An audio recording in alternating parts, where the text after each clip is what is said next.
In the study of sacred texts, especially those as densely layered as the Torah, it is easy to become accustomed to familiar interpretations, so much so that we rarely pause to question the logic or structure behind them. Yet, when we do, we often discover that the text is inviting us to look deeper. Genesis chapter 8, verse 20, as rendered in the King James Version, states, "And Noah builded an altar unto the Lord, and took of every clean beast, and of every clean fowl, and offered burnt offerings on the altar." Traditionally, this verse has been interpreted as depicting a straightforward ritual act, Noah's immediate response of gratitude and devotion following his deliverance from the flood. Historically, both Jewish and Christian commentaries have viewed this event as foundational for the concept of sacrifice in human-divine relationships. Medieval commentators such as Rashi and early theologians like Augustine understood Noah's actions primarily as gestures of thanksgiving, appeasement, and reconciliation. This interpretation deeply influenced early religious rituals, setting a precedent later codified within Levitical sacrificial practices. Yet this traditional interpretation, though widely accepted, harbors an underlying logical paradox, which becomes evident upon closer analysis. A critical reconsideration reveals a significant practical contradiction. Immediately after preserving animals specifically selected by divine instruction for the continuity of life, Noah seems paradoxically to sacrifice them. Given the explicit divine directive in earlier chapters to preserve animal life aboard the ark, it would appear illogical, even counterproductive, for Noah to immediately reverse this preservation by sacrificing the same animals upon disembarking. This logical contradiction or negation compels us to reconsider the verse's deeper implications. Rather than simply dismissing it as narrative tension, we must recognize that this paradox deliberately guides readers toward a more sophisticated symbolic and conceptual interpretation. The contradiction is not merely a literary oversight but serves as a signal to re-examine the text at a more profound symbolic and semantic level, specifically through its original Hebrew structure and terms.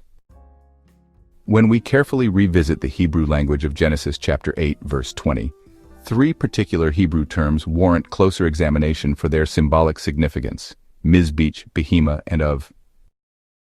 The term traditionally translated as altar mizbeach derives from the Hebrew root meaning to sacrifice, but also carries a deeper cosmological significance as a sacred space of mediation.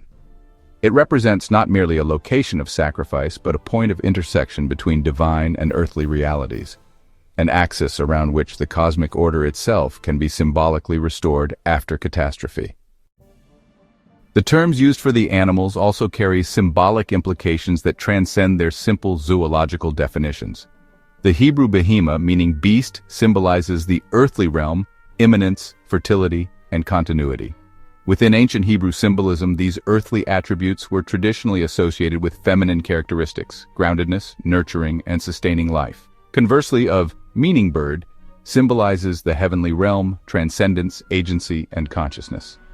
This imagery aligns with masculine symbolism in Hebrew thought, representing movement upward, clarity, consciousness, and divine aspiration. The Hebrew term for burnt offerings, olat, further deepens our understanding. Literally meaning ascended things, olat suggests offerings that are already in an ascended, transformed state. Not necessarily animals freshly sacrificed, but beings symbolically consumed or transformed by the previous cataclysmic event, the flood itself.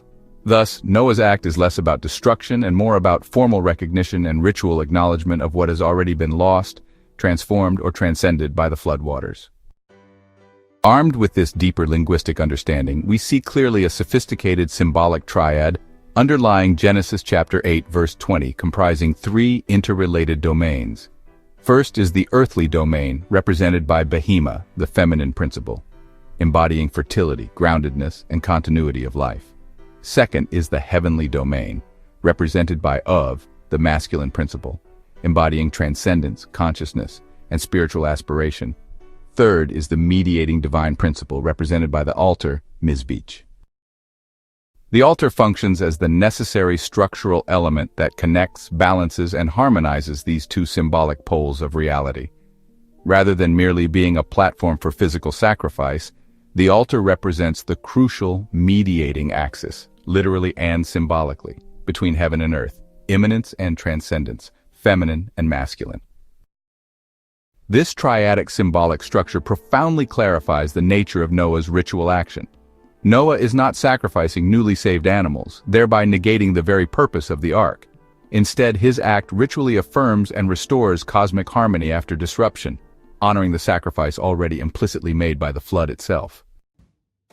To fully understand the logical insights offered by this deeper symbolic reading, consider the triadic harmony embedded explicitly within the verse's structure. Firstly, the presence of earth, symbolized by the behemoth, suggests the grounding principle of fertility, continuity, and life, the feminine dimension essential for renewal after destruction.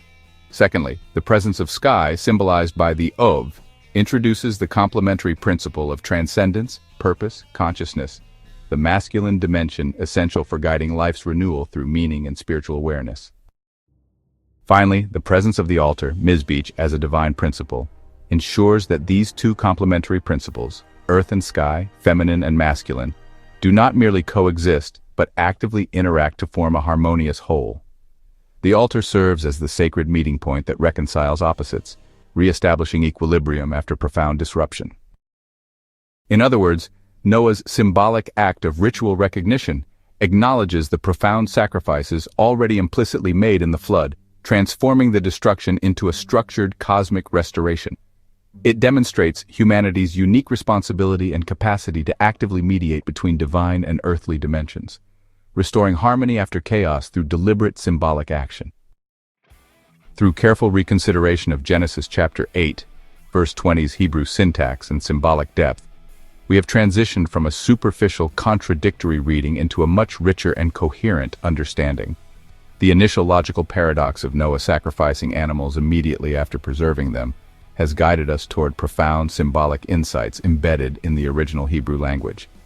We have seen clearly that Noah's act is not simply ritualistic, but profoundly symbolic, structured around three essential domains: earth, sky, and altar. Ultimately, Genesis chapter 8, verse 20 is revealed not merely as historical description or primitive ritualism, but as a sophisticated symbolic representation of cosmic restoration and human responsibility. Noah, through his ritual acknowledgement upon the altar, the Mizbeach, mediates between heaven and earth, between feminine and masculine, reconciling and structuring the cosmos anew. This insight not only illuminates the verse, but profoundly enriches our understanding of the Torah's symbolic depth, demonstrating how careful linguistic and logical analysis can reveal layers of meaning otherwise hidden beneath traditional interpretations.